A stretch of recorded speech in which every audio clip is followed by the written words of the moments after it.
آپ کے والد کا نام کتب حدیث میں بھی اور کتب تاریخ میں بھی تارخ لکھا جاتا ہے، تا الف رے اور خا، تارخ۔ عرب معاشرے میں چچا کو بھی باپ کے ہی ہم نام لیا جاتا ہے، اور قرآن کریم کی نص سے بھی یہ بات ثابت ہے کہ جب حضرت یعقوب علیہ السلام نے اپنے بیٹوں سے یہ کہا، سورہ بقرہ کے پہلے سپارے کے آخر میں رکوع میں پوچھا کہ میرے بعد تم کس کی پوجا عبادت کرو گے، کس کی پرستش کرو گے، تو انہوں نے جواب یہ دیا کہ ہم آپ کے باپ دادا کی اس خدا کی پوجا کریں گے جو آپ کے باپ دادا کا رب تھا، ابراہیم کا رب تھا، اسماعیل کا رب تھا، یعقوب کا رب تھا۔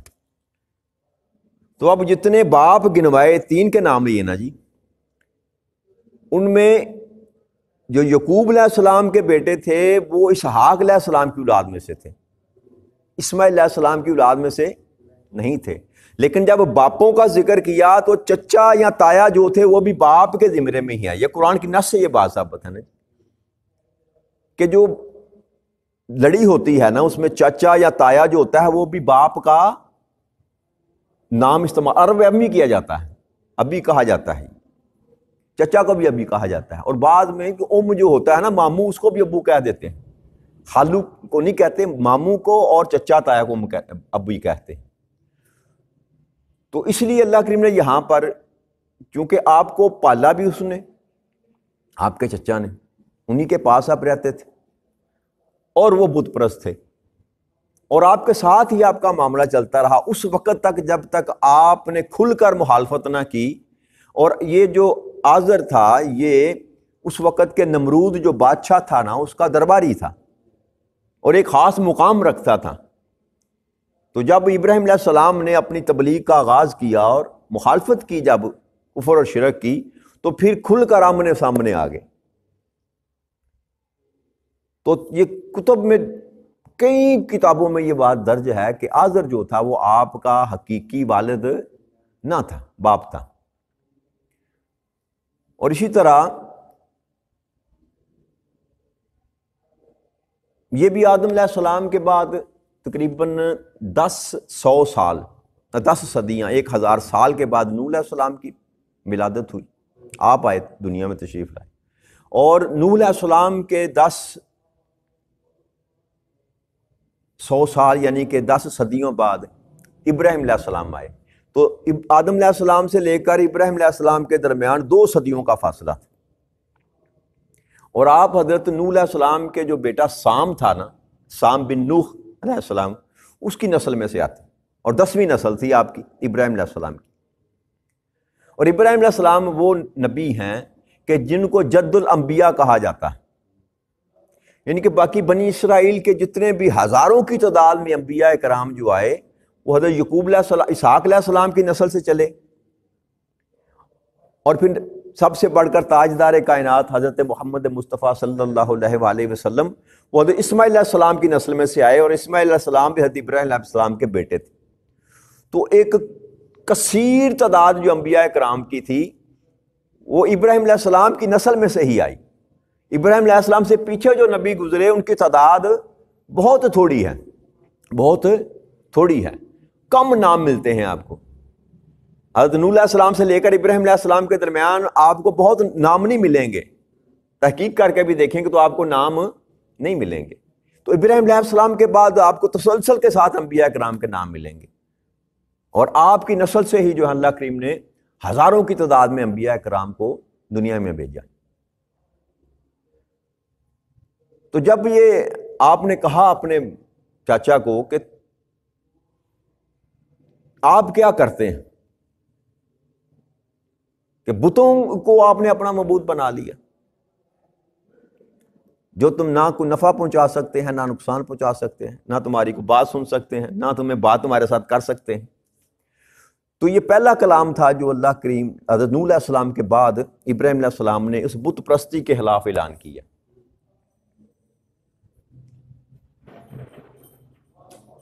اس کے بعد جو تھا پھر آپ کے ساتھ مزاحمت کا معاملہ شروع ہو گیا، اس سے پہلے نہ تھا۔ جب تک آپ خاموش رہے اس وقت تک آپ کی مخالفت کسی نے نہ کی، نہ آپ کے گھر والوں نے، نہ آپ کے قبیلے والوں نے، نہ کسی اور نے۔ لیکن جیسے ہی آپ نے حق بیان کیا تو وہ آپ کا جو رشتے میں چچا تھا، جس کو آپ ابو کہہ کے یا باپ کہہ کے پکارتے تھے، وہ بھی آپ کا جانی دشمن بن گیا۔ تو اسی طرح نبی اکرم صلی اللہ علیہ وسلم کے ساتھ ہوا کہ جب تک آپ نے اپنی نبوت کی بعثت کا اعلان نہیں کیا تھا، ہر کوئی آپ کے ساتھ خوش تھا، آپ کے ساتھ راضی تھا۔ لیکن جیسے ہی آپ نے اپنے نبی ہونے کا اعلان کیا تو آپ کے خونی رشتہ دار بھی آپ کے دشمن بن گئے، آپ کے پھپھو پھپھا، آپ کے خالو، آپ کے چچا، سکے چچا، سکا چچا بھی آپ کا دشمن بن گیا۔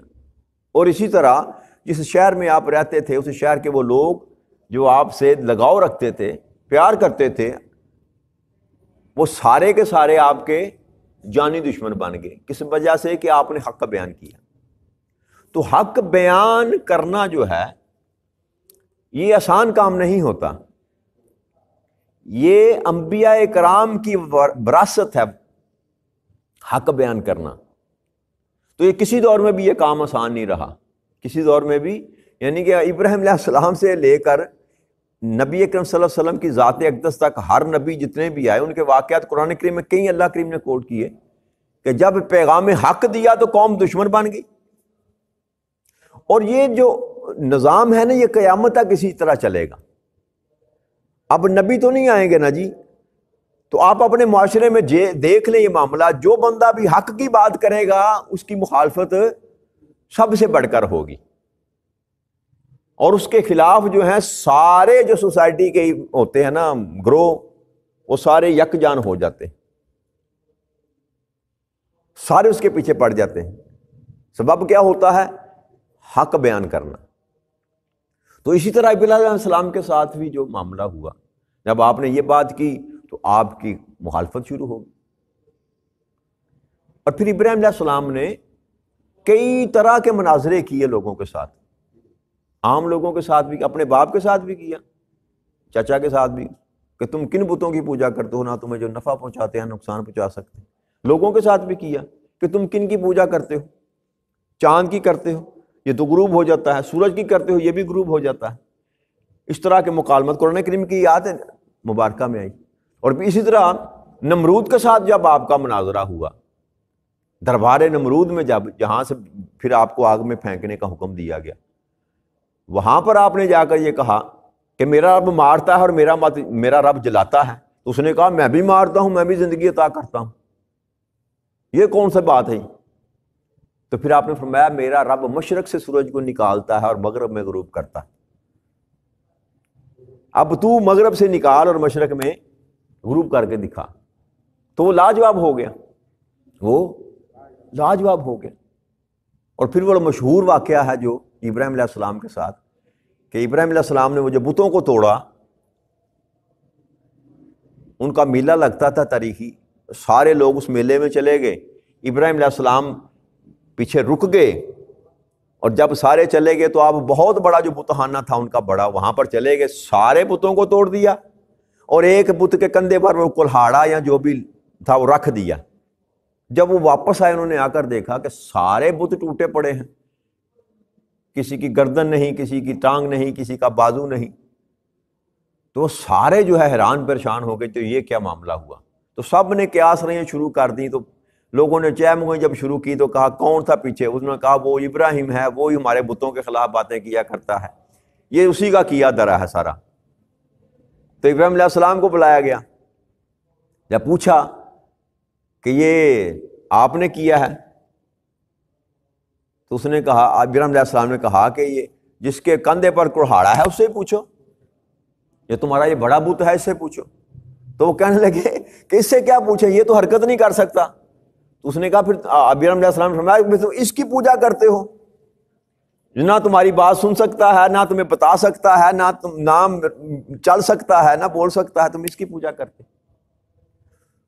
تو ان کو جب یہ پتہ لگ گیا کہ یہ سارا کچھ انہی کا کیا درا ہے، تو انہوں نے نمرود کے دربار میں جا کر شکایت لگائی کہ اس طرح ہمارے دین کے خلاف، ہمارے مذہب کے خلاف جو ہے نا، آزر کا بیٹا جو ہے وہ کرتا ہے کام، تو اس نے پھر یہ حکم دیا کہ ابراہیم علیہ السلام کو اٹھا کر آگ میں پھینک دیا جائے۔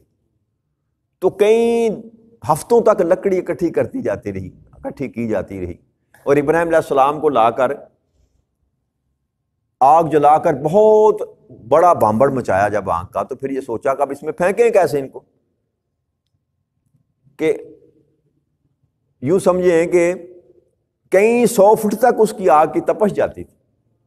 تو پھر ایک منجیک جو ہوتی ہے گلیلا سا بنایا گیا، اس میں ڈال کر ابراہیم علیہ السلام کو، مشہور واقعہ آپ نے سن رکھا ہوگا، تو اس میں جب پھینکا گیا تو اللہ کریم نے اپنے فضل سے، اپنے کرم سے اپنے محبوب کو بچا لیا، اور جب آگ ٹھنڈی ہوئی تو ابراہیم علیہ السلام اس آگ میں سے مسکراتے ہوئے باہر نکل آئے، اور آپ کا ایک بال بھی جو تھا، یہ لو جس کو کہتے ہیں، یہ بھی خراب نہیں ہوا۔ تو یہ جب وہاں سے نکلے تو پھر وہاں سے آپ نے اس کے بعد ہجرت کی، اور پھر وہ واقعہ حضرت سارہ کے ساتھ جو بادشاہ کے ساتھ آیا، وہاں پر بادشاہ نے پھر آپ کو جب دیکھا، آپ کے معاملات کو دیکھا، تو پھر آپ کو ہاجرہ، اماں ہاجرہ جو ہے وہ آپ کے عقد میں پیش کی، اور انہی سے پھر اللہ کریم نے ابراہیم علیہ السلام کو 90 سال کی عمر میں حضرت اسماعیل علیہ السلام کی پیدائش ہوئی، 90 سال کی عمر میں۔ اور آپ تاریخ کی کتب میں ابراہیم علیہ السلام کی عمر مبارک جو ہے وہ 180 سے لے کر 200 سال کے لگ بھگ آتی، کئی کتب میں 180 لکھی ہے، کئی میں 190 اور کئی میں 200 سال، تو غالب جو ہے وہ 200 سال آپ کی عمر مبارک تھی، اور 90 سال کی عمر میں جا کر آپ کو پہلا بیٹا اللہ کریم نے اماں ہاجرہ کے بطن سے عطا کیا۔ تو ساری زندگی جو تھی اسی طرح حضرت ابراہیم علیہ السلام کی پرمشقت رہی اور آزمائشوں میں گزری، اور پھر ایک سے بڑھ کر ایک آزمائش۔ جب آگ سے نکلے تو سفر میں وہ حضرت سارہ کا معاملہ بادشاہ کے ساتھ ہو گیا، وہاں پر آزمائش سے اللہ نے نکالا۔ وہاں سے نکل کے جب بیٹا اللہ کریم نے عطا کیا اسماعیل علیہ السلام، تو پھر اللہ نے فرمایا کہ اس کو جا کے وادی بیابان میں چھوڑا، مکے کی سرزمین پر، وہاں کا چھوڑ کر آگے۔ پھر جب 6 7 8 سال کے ہوئے اسماعیل علیہ السلام، پھر حکم دیا کہ اس کو میرے راستے میں قربان کر دے، تو ابراہیم علیہ السلام نے ان کو بھی قربان کرنے کے لیے تیار ہو گئے۔ تو یہ پے در پہ مشقتیں جو آتی ہیں، مصیبتیں جو آزمائشیں، یہ بھی یاد رکھیے گا کہ یہ حق کے ساتھ جڑی ہوئی ہیں۔ ایسا ممکن نہیں ہے کہ انسان حق کے راستے پر ہو تو سارا میٹھا میٹھا انسان کو ملے، ایسا نہیں ہوتا۔ ہم کیونکہ کمزور لوگ ہیں، ہم حق کے راستے پر پہلے تو چلنا ہی نہیں چاہتے، اور جب چلتے ہیں تو اللہ کی طرف سے آزمائش آتی ہے، اور جب آزمائش آتی ہے تو ہم گھبرا جاتے ہیں، اور گھبراتے اس طرح ہے کہ راستہ ہی چھوڑ دیتے ہیں، راستہ ہی چھوڑ دیتے ہیں۔ اور یاد رکھیے، جب آپ دعویٰ کرتے ہیں نا اللہ کے ساتھ محبت کا، تو اللہ کسی کو اپنا بنانے سے پہلے اس کو پرکھتا ہے۔ نبی تو اللہ کے خاص بندے ہوتے ہیں نا، وہ تو اللہ نے تو خود پیدا ہی خاص ان کو کیا نا۔ اب دیکھیں کائنات ارض و سما میں کائنات کی سب سے محبوب ہستی جو ہے تاجدار کائنات حضرت محمد مصطفیٰ صلی اللہ علیہ وسلم، آپ ان کی زندگی کو پڑھ کر دیکھیں کتنی آزمائشیں آئیں۔ تو یہ جو آزمائشیں ہوتی ہیں نا، یہ حق کے ساتھ ضروری ہیں، آزمائش کے بغیر بھی یہ پہچان ہی نہیں ہوتی حق کی۔ اور جس کو اللہ اپنا محبوب بناتا ہے پہلے پرکھتا ہے۔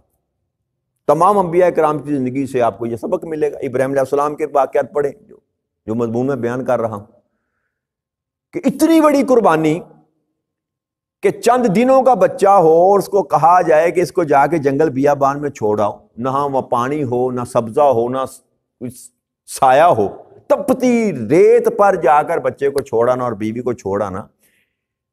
آپ تصور تو کریں ذرا، ہم سنتے تو ہیں، کبھی ہم نے اس کو اپنے اوپر طاری کر کے اس کیفیت کو دیکھا ہو کہ میں ہوں اور مجھے یہ حکم ہو کہ 3 4 دن کا یا 7 دن کا بچہ ہے تیرا، اور اپنی بیوی کو لے اور بچے کو لے جا کر دور، ہزاروں میل دور جا کے اس کو جنگل بیابان میں چھوڑا اور پیچھے مڑ کے دیکھنا بھی نہیں ہے۔ تو ذرا تصور تو کریں نا، یہ کیا آزمائش ہے۔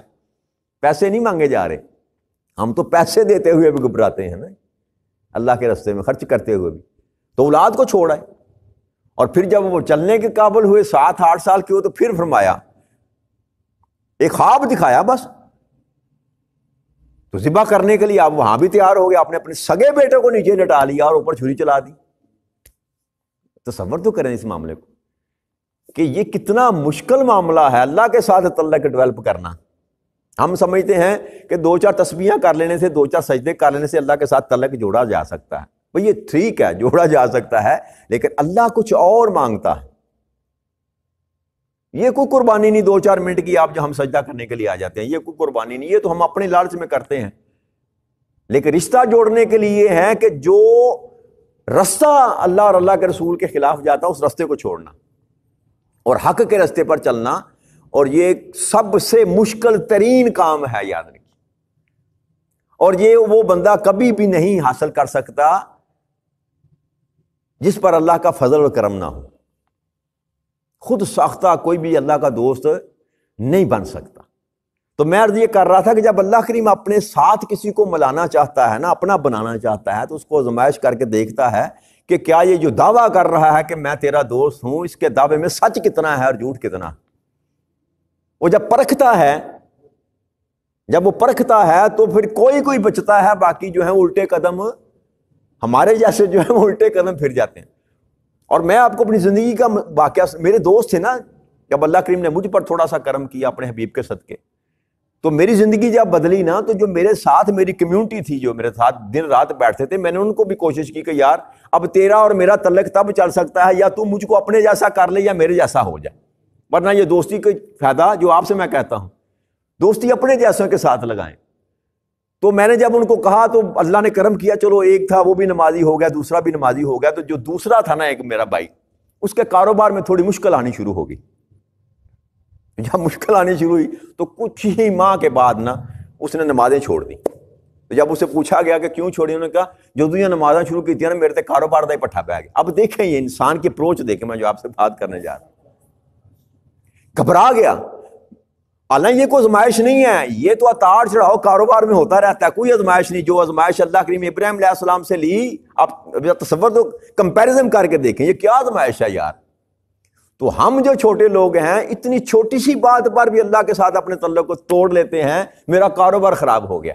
حالانکہ یہ وہ وقت ہوتا ہے کہ جب زیادہ اللہ کے قریب ہوا جائے، لیکن تب انسان اللہ کے قریب زیادہ ہوتا ہے جب انسان کا یہ عقیدہ درست ہو کہ میری خیر بھی اسی کی طرف سے ہے، یہ شر بھی اسی کی طرف سے ہے، یہ خوشی بھی اسی کی طرف سے ہے، یہ غمی بھی اسی کی طرف سے ہے. مشکل اگر اس کے طرف سے ہے تو آسانی بھی دینے والا وہی ہے. جب اس عقیدے پر انسان مضبوط ہو جاتا ہے نا، تو پھر اللہ کریم آگ کو بھی حکم دے دیتا، خبردار میرے ابراہیم پر ٹھنڈی ہو جا. اور پھر آگ جس کا کام جلانا ہے، وہ انسان کے بدن کے ایک لو کو بھی جلاتی نہیں، بلکہ آگ نے جلانا کیا، وہ جو دھواں اٹھتا ہے اس کا بھی کوئی نشان ابراہیم علیہ السلام کے وجود پر نہیں تھا. ایسے نکلے جیسے پھولوں کی سیج سے نکلتے. اور وہ چھری جس کا کام ہی کاٹنا ہے، جب وہ اسماعیل علیہ السلام کی گردن پر چلتی ہے تو اللہ اس کو کہتا ہے خبردار. اور وہ چھری ہو کر جو ہے وہ جسم کو کاٹنے کے لیے تیار نہیں ہوتی. بس اس بات پر اپنے عقیدے کو کھڑا کر لینا جو ہے، یہ اصل چیز یہ ہے کہ اگر اس کی طرف سے مشکل آئی ہے تو آسانیاں پیدا کرنے والا بھی وہی ہے. تو لہٰذا ابراہیم علیہ السلام کا جو واقعہ اللہ کریم نے یہاں پر شروع کیا، آپ کو بات بتانے کا مقصد، سمجھانے کا مطلب یہ تھا کہ جو جتنا اللہ کے قریب ہوتا ہے، اللہ کریم اس قدر بھی ان پر آزمائشیں زیادہ ڈالتا ہے. اللہ کی دوستی کا مطلب یہ نہیں ہوتا کہ بندے کو کھلی چھٹی مل گئی جو مرضی کرتا پھرے، نہ. اللہ کریم پرکھتا ضرور ہے، آزماتا ضرور ہے. لیکن میں نے جو آپ سے بات کی تھی نا کہ جس کا تعلق اللہ کے ساتھ مضبوط ہو جاتا ہے، وہ کسی بھی مشکل میں آ کر کبھی گھبراتا نہیں ہے، کیونکہ طاقت پھر اللہ کریم اس کو روحانی طور پر اتنی عطا کر دیتا ہے کہ وہ بڑی سے بڑی مصیبت میں بھی مسکراتے ہوئے نکل جاتا. پھر وہ غم نہیں کرتا، پھر وہ دکھ نہیں کرتا. کیوں کہ اس کا یہ عقیدہ بن چکا ہوتا ہے کہ جو کچھ بھی ہے میرے اللہ کی طرف سے. تو جو یہ سمجھے کہ میرے اللہ کی طرف سے ہے، تو پھر یہ محبوب کی مرضی کہ وہ آپ کو ہنسائے، محبوب کی مرضی وہ آپ کو رلائے، محبوب کی مرضی وہ آپ کو کھلائے، محبوب کی مرضی وہ آپ کو نہ کھلائے. تو جو اللہ والے ہوتے ہیں ان کا وتیرہ یہ ہوتا ہے کہ ہر چیز کو من جانب اللہ سمجھ کر اس پر راضی ہو جاتے ہیں. اور جو دنیا میں اللہ پر راضی ہو گیا، آخرت میں اللہ ان پر راضی ہو گیا. تو جن کو اللہ کی رضا مل گئی اس کو سب کچھ مل گیا. تو لہٰذا بات صرف اتنی ہے میرے دوستوں اور بھائیوں کہ ہمیں انبیاء کرام کے جو اللہ کریم نے واقعات بیان کیے نا قرآن کریم میں، یہ ہماری نصیحت اور تلقین کے لیے ہیں کہ میں نے نوازا اپنے بندوں کو اپنے محبوبین، اپنا محبوب بنایا، کسی کو خلیل اللہ بنایا، کسی کو کلیم اللہ بنایا، اور ان کی زندگی کے واقعات آپ کے سامنے بیان کیے، وہ اس مراحل سے نکل کر وہ میرے محبوب بنے تھے۔ بے شک وہ ہے تو چنیدہ، اللہ نے پیدا ہی ان کو نبی کیا، یہ نہیں ہے کہ وہ بعد میں نبی بنے، نہیں، پیدا ہی نبی کیا، بنایا ہی ان کو نبوت کے لیے، لیکن ایک خاص مراحل سے گزار کر ان کو دنیا کے سامنے پیش کیا کہ یہ دیکھو یہ ہے میرے محبوب۔ ایسے ہوتے ہیں جن کو میں اپنا حبیب کہتا ہوں، ایسے ہوتے ہیں جن کو میں اپنا کلیم کہتا ہوں، ایسے ہوتے ہیں جن کو میں اپنا خلیل کہتا ہوں۔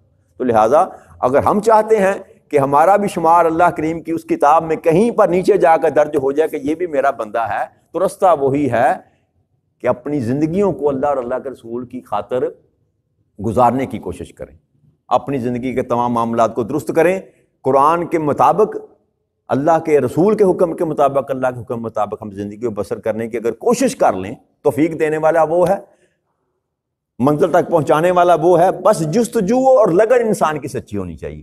اگر ہم اپنے تئیں ارادہ کر لیں، اللہ سے مدد مانگے، تو کوئی اتنا مشکل کام نہیں، اتنا مشکل فیصلہ کرنے تک ہی میرے دوستوں ہوتی ہے، مشکل ہمیشہ فیصلہ کرنے تک ہوتی ہے۔ جب انسان فیصلہ کر لے تو اس کے بعد مشکلیں ساری آسان ہو جاتی ہیں۔